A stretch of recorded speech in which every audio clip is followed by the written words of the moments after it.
Dengan kata lain, Musa menenteramkan emosi Tuhan. Luar biasa. Ya, mudah-mudahan benar yang saya katakan, ada juga emosi Tuhan, saudaraku.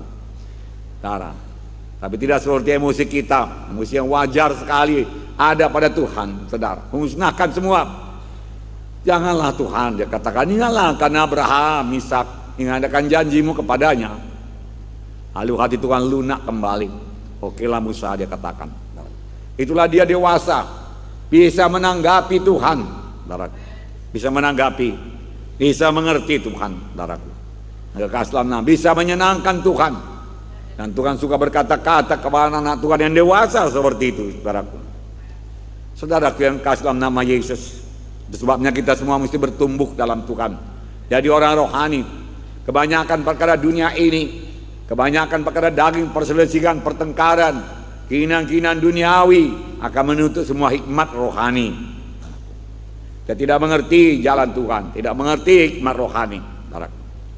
Saya bacakan Efesus 5 ayat 25 sampai 27. Hai suami, kasihilah istrimu sebagaimana Kristus telah mengasihi jemaat dan telah menyerahkan dirinya baginya. Yesus menyerahkan diri bagi saudara, menyerahkan diri, memberi dirinya disalib, darahnya dicurahkan menebus saudara dan menjadi miliknya. Miliknya, berharga kita di hadapan Tuhan untuk menguduskannya. Sesudah ia menyucikannya dengan memandikannya dengan air dan firman. Air, saudaraku, dan juga dikatakan lambang daripada firman. Tapi di sini juga dikatakan firman. Jadi Roh Al-Kudus dan firman menguduskan kita. Menguduskan saudara, itu sebabnya kita perlu selalu membaca firman Tuhan, merenungkan firman Tuhan, mendengar firman Tuhan, penuh dengan Roh Kudus. Haleluya, saudara. Kemudian supaya dengan demikian ia menempatkan jemaat di hadapan dirinya dengan cemerlang, tanpa cacat atau kerut atau yang serupa itu, tetapi supaya jemaat kudus dan tidak bercelah. Saudaraku, inilah tujuan. Kita harus menuju ke sana. Di sorga itu jiwa-jiwanya cemerlang, tanpa cacat, tanpa kerut. Memang akan terjadi perubahan yang ajaib kapan kita menginjakkan diri di pintu sorga. Tetapi sebelum itu pun sudah ada perubahan-perubahan luar biasa dalam hidup kita, saudaraku. Sejak kita di dunia ini, saudaraku, dibentuk terus. Cemerlang dikatakan, dari kemuliaan kepada kemuliaan, tanpa cacat atau kerut. Jemaat kudus, kudus, kudus, kudus dan tidak bercelah. Sama seperti Yesus, saudara. Inilah kehendak Tuhan. Inilah tujuan kita. Inilah menjadi murid, bertumbuh terus dalam Tuhan, berubah terus dalam Tuhan. Bukan sekedar percaya, bukan sekedar keberkatan, bukan sekedar sembuh, bukan sekedar dapat mobil, dapat sepeda motor, dapat rumah. Itu semua berkat tambahan saja, saudaraku. Diberikan Tuhan dengan murahnya, saudaraku. Sepanjang kita menggenapkan sedikit bagian kita, kita mengasihi Tuhan dengan setia, kita berikan korban persembahan kita kepada Tuhan sebagai bibit. Kemudian saudaraku, kita berikan persepuluhan kita supaya kutuk jangan menimpa kita, saudaraku. Tetapi Tuhan membuka tingkap-tingkap yang di langit, mencurahkan berkat berkelimpahan kepada kita. Saudaraku, itu sebahagian kecil daripada maksud Tuhan.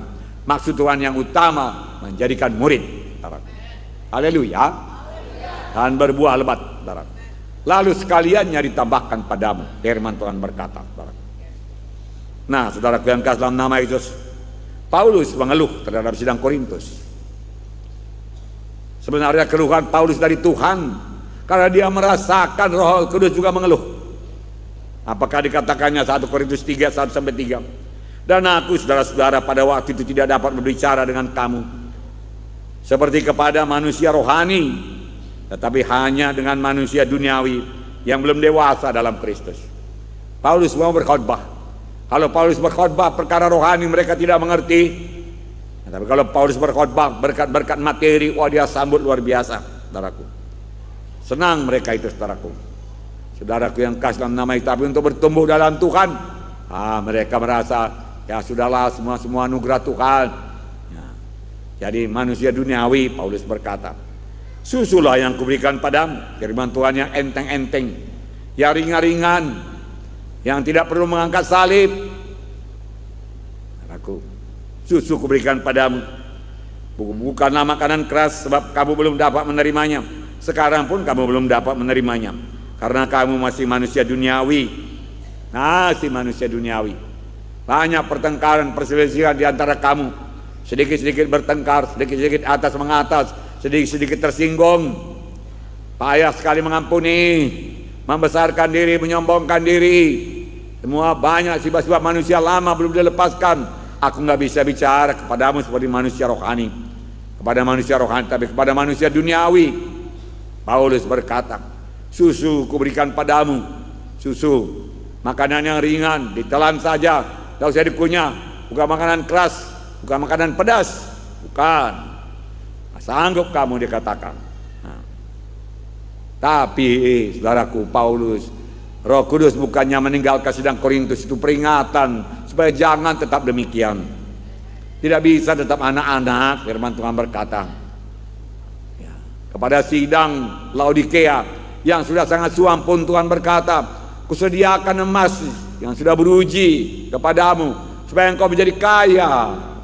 Janganlah kamu miskin, buta, malang, telanjang. Jangan, dia katakan, saudaraku. Karena ada juga rupanya sidang demikian, saudaraku. Saudaraku, bagaimana supaya kita bertumbuh? Rindulah. Aku harus bertumbuh, Tuhan. Aku tidak bisa begini-begini saja, Tuhan. 5 tahun, 10 tahun aku sudah selamat, Tuhan. Pengertianku tidak bertambah, Tuhan. Mutar-mutar aku di sini, Tuhan. Oh Tuhan, penginjilanku pun minim sekali, Tuhan. Penginjilanku hampir tidak ada, Tuhan. Aku mementingkan diri sendiri. Doaku pun banyak kali kepada diri sendiri saja. Ampuni aku, Tuhan. Padahal masih banyak jiwa-jiwa terhilang, Tuhan. Aku kurang peduli memuridkan mereka, kurang peduli kepada anak Tuhan yang lain, kurang mengasihi anak Tuhan yang lain, kurang mendoakan anak Tuhan yang lain. Aku mau berubah. Aku mau menjadi orang rohani, Tuhan. Aku mau bertumbuh. Aku tidak mau anak-anak, Tuhan. Aku tidak mau manusia duniawi, Tuhan. Aku mau manusia rohani, Tuhan. Amin. Haleluya. Rindulah, hauslah. Dunia ini akan bertambah-tambah duniawi. Jangan harapkan dunia ini bertambah baik, saudaraku. Tambah duniawi, saudaraku. Saudaraku yang kasih dalam nama Yesus, kami menginap di hotel apa namanya, tingkat 9 barangkali kami menginap, saudaraku. Di bawah sana, saudaraku, kelihatanlah pantai yang begitu indah, luar biasa, saudaraku. Oh, pada waktu sore hari saya tatap, saya duduk di situ 1 jam lamanya. Saya memuji Tuhan, luar biasa ciptaanmu. Melihatnya saja pun tenang. Tibalah waktu malam, saudaraku, malam minggu pula itu, saudaraku, ada pesta di bawah. Saudaraku, oh mereka nyanyi-nyanyi, saudaraku. Wah, walaupun ribut kami tidur, tetapi saudaraku, Ibu Munte bangun jam 2 dan dia menatap ke bawah. Apa yang dia lihat mengejutkan dia. Banyak yang tidak baik sudah di bawah sana, Pak, dia katakan. Apa itu? Saya katakan, dosa, terang-terangan, prostitusi, terang-terangan di bawah sana. Sudahlah itu, saya katakan, memang dunia sudah rusak, saya katakan. Begitulah keadaan dunia, saudaraku. Alam yang indah dikotori oleh perkara-perkara najis seperti itu, saudaraku. Saudara, karena mereka belum mengenal Tuhan, saudara. Banyak penyembahan berhala di sana. Mereka perlu dibebaskan, saudaraku. Saudara, sehingga alam yang cantik itu, saudaraku, rasa hambar, saudaraku. Pagi harinya, saudaraku, jam-jam 5 sudah ada pula orang bergerak badan di situ, segala macam, saudaraku, dengan musik-musiknya, saudara. Semua sangat duniawi, saudaraku. Sangat dangkal, saudaraku. Sangat kedagingan, saudaraku. Sangat keakuan, saudaraku. Sangat menyombongkan diri, saudaraku. Sangat kosong, saudaraku. Hidup demikian, saudaraku. Syukur kita kenal Tuhan, saudaraku. Kalau tidak, barangkali kita pun tercampak juga ke sana, saudaraku. Saudaraku yang kasih dalam nama Yesus, bukan salah bergerak badan, saudaraku. Tetapi gerak badan mereka saya lihat agak aneh karena kedagingan tentunya, saudara. Dari dalam memang demikian, saudaraku. Perlu diubahkan dari dalam, saudara. Dan yang mengubahkan itu hanya Injil Kristus. Dunia akan bertambah-tambah jahat seperti itu, saudaraku. Tetapi yang kudus hendaklah bertambah-tambah kudus, saudaraku. Haleluya, saudara.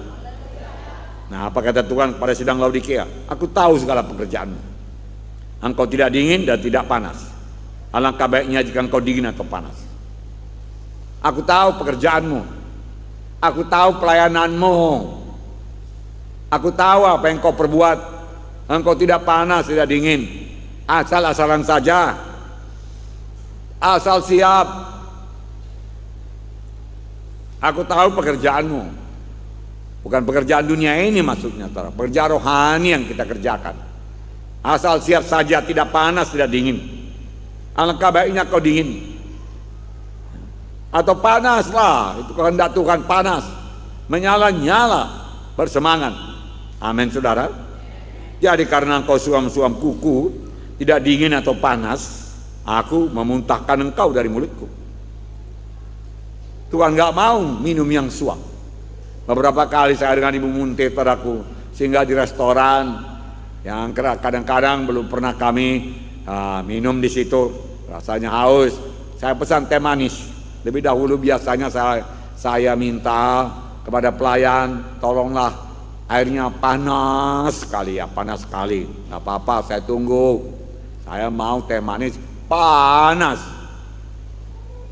Saudaraku, kadang-kadang memang betul datang panas. Wah, saya menikmatinya. Tetapi kadang-kadang datanglah teh manis itu, saudaraku. Belum, baru datang, saudaraku, langsung bisa diminum.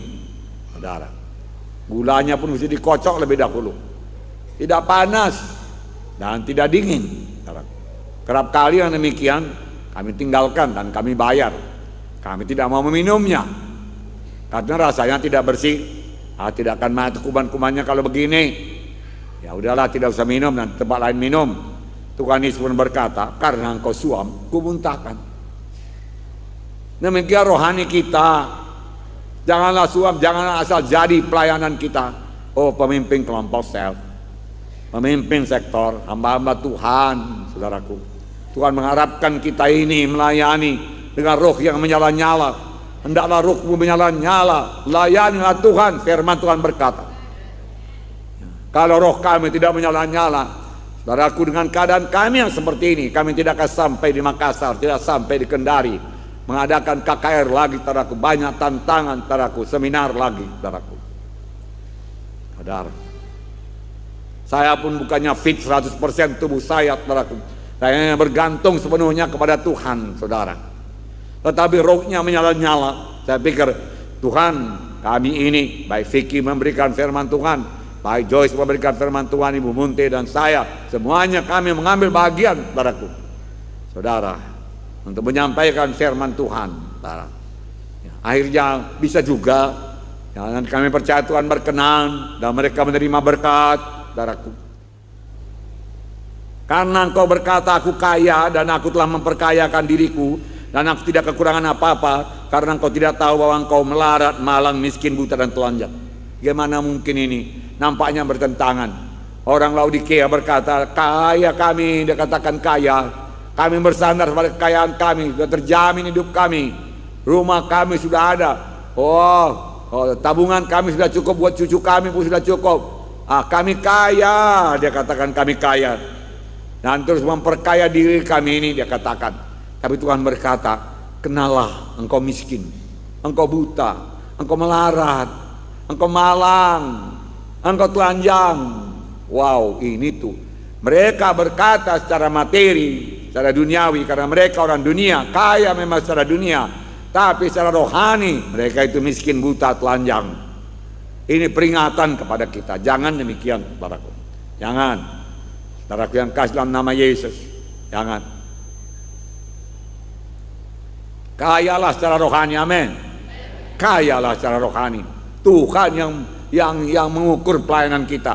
Pelayanan saudara adalah bagian saudara, pelayanan saya bagian saya, pelayanan kami bagian kami. Itu upah kami, itu mahkota kami, itu kesenangan Tuhan Yesus, saudaraku. Saudaraku yang kasih dalam nama Yesus, tidak capek rasanya ke Kendari sana. Bahkan semangat ini masih mau berjalan lagi ke Kalimantan, saudaraku. Haleluya, saudara.